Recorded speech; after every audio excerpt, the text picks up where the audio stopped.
आज दिनांक 25/7/24 दिवस 4 जिल्हा परिषद उच्च प्राथमिक शाळा पारडी यांनी अतिशय अशा आनंददायी वातावरणामध्ये विद्यार्थ्यांचे वेशभूषा या कार्यक्रमाचं आयोजन केलेलं आहे। कार्यक्रमात कोणी पंतप्रधान, कोणी महाराणी ताराबाई, तर कोणी शिक्षक, तर कोणी सावित्रीबाई फुले, कोणी बाबासाहेब आंबेडकर, महात्मा फुले, तर कोणी सुंदरसा असा शेतकरी, त्यानंतर राणी दुर्गावती, अशा प्रकारची वेशभूषा या मुलांनी अतिशय सुंदर अशा पद्धतीने साकारलेल्या होत्या।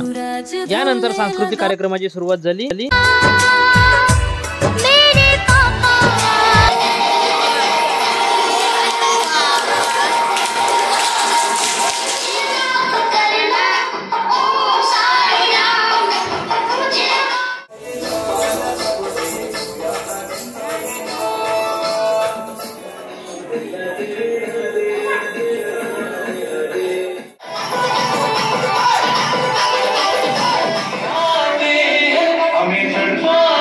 अशा प्रकारे शिक्षण सप्ताहाचा 4 दिवसाचा कार्यक्रम पारडी शाळेने पूर्ण केलेला।